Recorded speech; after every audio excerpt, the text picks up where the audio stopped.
అభయానంద ప్రదాయకుడైన ఆంజనేయుని శుభదీవెనల వల్ల దుర్గమమైన ఎలాంటి కార్యమైనా జయప్రదమవుతుంది.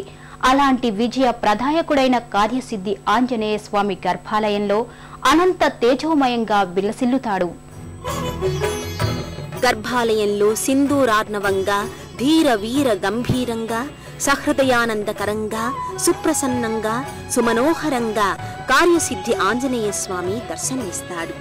స్వామి తన కుడి చేతిని అభయముద్రగా ప్రదర్శిస్తుంటాడు. సజ్జన శుభంకరునిగా దుర్జన భయంకరునిగా ప్రకటితమవుతుంటాడు.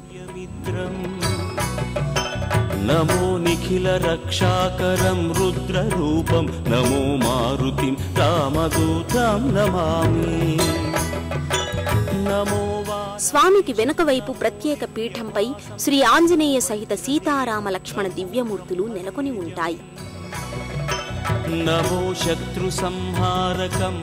గర్భాలయంలో వేంచేసి ఉన్న స్వామి రజత నేత్రద్వయంతో తిరునామంతో మకర తోరణయుక్తంగా గోచరమవుతాడు.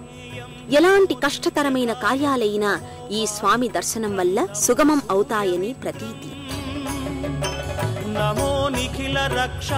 2012 సంవత్సరం ఫిబ్రవరి 6వ తేదీన శ్రీ దత్త విజయానంద భారతీ స్వామి వారు స్వామి విగ్రహాన్ని ప్రతిష్ఠించారు. నమో దివ్యభాసం నమో వజ్రదేహం నమో బ్రహ్మతేజం నమో శత్రు సంహారకం వజ్రకాయం నమో మారుతిం రామదూతం నమామి. శ్రీ ఆంజనేయం నమస్తే ప్రసన్నాంజనేయం నమస్తే శ్రీ ఆంజనేయం నమస్తే ప్రసన్నాంజనేయం నమస్తే.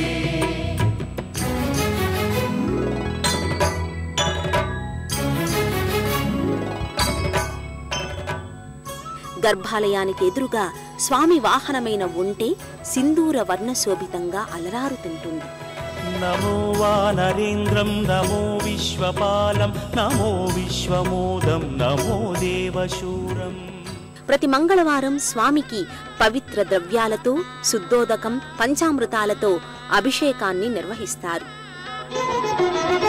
జయ జయ జయ జయ జయ శ్రీ హనుమా జయ జయ జయ జయ ప్రభుదయ గనుమా జయ జయ జయ జయ జయ శ్రీ హనుమా జయ జయ జయ జయ ప్రభుదయ గనుమా.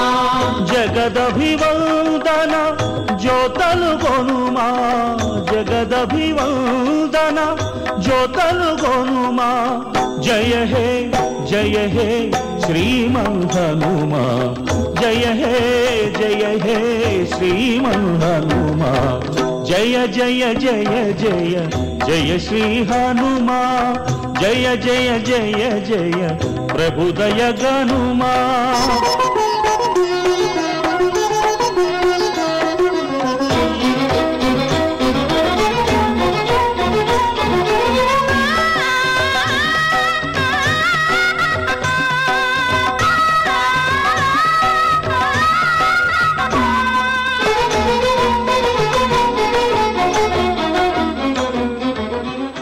అభిషేకానంతరం స్వామిని సర్వాలంకారయుక్తంగా తీర్చిదిద్దుతారు.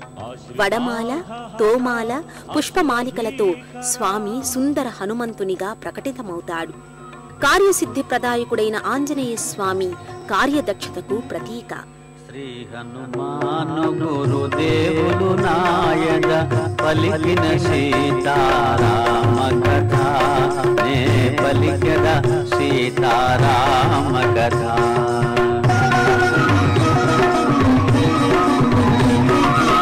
శ్రీ హనుమంతుడు అంజనీసుతుడు అతి బలవంతుడు రామభక్తుడు లంకకు పోయి రాగల ధీరుడు మహిమోపేతుడు శత్రుఘర్షణుడు జాంబవదాది వీరులందరును. కార్యదీక్షా దక్షతలకు మూర్తీభవించిన స్వరూపం ఆంజనేయుడు. అలాంటి అభయానంద స్వరూపుడైన అంజనానందనుడు కార్యసిద్ధి ఆంజనేయునిగా సార్థక నామధేయుడయ్యాడు. స్వామి ఆలయం పైకప్పుపై పద్మాకృతి నెలకొని ఉంటుంది. ఇది కుండలిని యోగ సాధకునిగా హనుమ ప్రత్యేకతకు నిదర్శనం. వానరేంద్రుడు మహేంద్రగిరిపై యోగ శాస్త్రం ప్రకారం సుందరకాండలో హనుమంతుడు శ్రీ విద్యోపాసకుడు. కుండలిని యోగ సాధకుణ్ణి యోగ శాస్త్రంలో హనుమాన్ అంటారు. హనుమ ఆకాశ గమనం, సీతాన్వేషణలన్నీ కుండలిని యోగ సంయుక్త శ్రీ విద్యోపాసనగా చెబుతారు.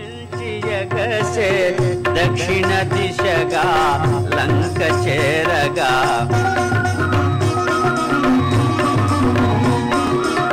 పవనతనయుని పదఘట్టనకే పర్వతరాజము గడగడవణకే ఫల పుష్పాదులు జల జల రాలే.